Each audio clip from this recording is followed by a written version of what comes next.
No, Mommy. Yep, that's my phone. One of the things that's happening today, and we've been talking about all week, is the stand. Now, typically when he stands, he really hyperextends, and the left leg he just was not standing on. Yesterday he stood for the first time, and today I can actually bring the right leg and see he's just here and he's standing on the left. Even when I come back down here, I can go where he can start stepping back and going forward. But with the pelvis, and I actually just posted not too long ago Michael Phelps and Jimmy Fallon, and how Michael Phelps does this really cool pelvic thing, which I now can do with him. And he's playing trains and he's doing whatever he needs to do.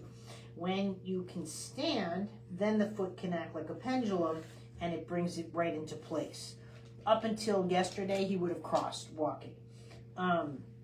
It's really interesting. One of my big trainings, they said, I don't have goals because goals limit you and me. However, it's not about not having goals or having goals. I actually think goals really help you. And we were actually talking about this, we, meaning he and his mother, because we're good friends, but I always talk to my clients to let them know.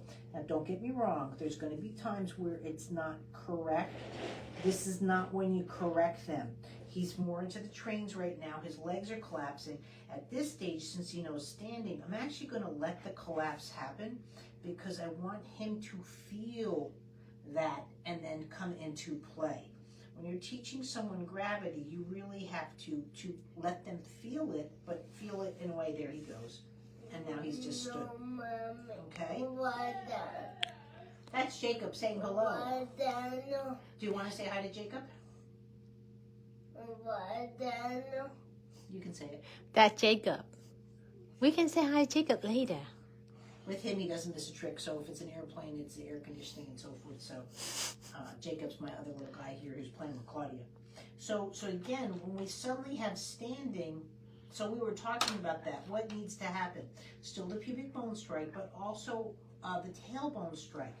He needs to be able to come back, and that also is just happening. So we're talking with his mother about, again, what are our short-term goals, what are long-term goals, what needs to be worked on, because I'm going away for 2 weeks, and that's the beauty about movement lessons. She can work on things as she goes home, and then when we come back, so the continuity's there. What's nice, too, when the stand happens, see, now I can just bring the foot out. I can bring the foot out. I can play with that all through the pelvis. You see how the cerebral palsy spasticity is not necessarily getting into the way, and I can start to pivot. Pivot will come first before the turnout. The turnout, being able to step out into that. It's one of the hardest things to do with cerebral palsy because of the midline interruptions and also that freedom of the pelvis. But see how he can step right back? Now he still needs support. He's not independently standing, but kids at this stage aren't independently standing. They will stand using furniture, and that's okay.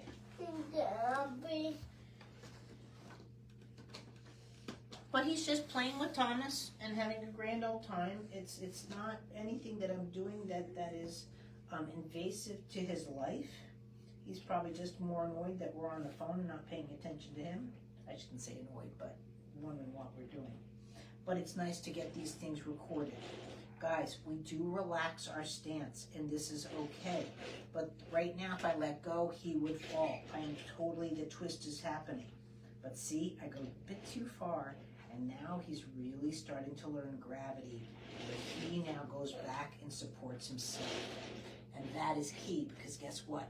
Now, I'm changing his brain based off of these sensations versus doing this. You never want to do a therapy at all where they're grabbing the feet. If I grab the feet, I lose all balance whatsoever. See, and he'll collapse. And that's not how, see, look at that. He's just falling out of position. You don't grab the feet. When you're working with rotation and weight transfer, then he can do what he needs to do, but he's not going to collapse. Remember, when you grab onto a body, Think of yourself last time you went roller skating and you think someone's helping you, but you're grabbing onto each other and you both fall down, right?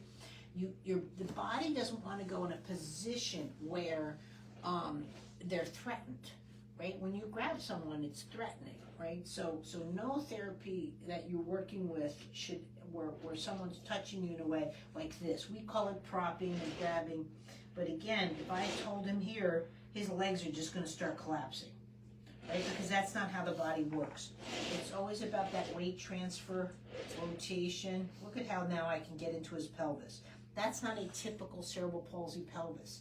And you can tell it by his apraxia and stuff like that he has cerebral palsy, but he also has a genetic condition. But now I can really very happily get into his pelvis, and he can start really playing with the variations in standing. But you know what, guys? Even though he's playing the train, this is if you're a lefty, he's doing a baseball bat. See? This is golfing.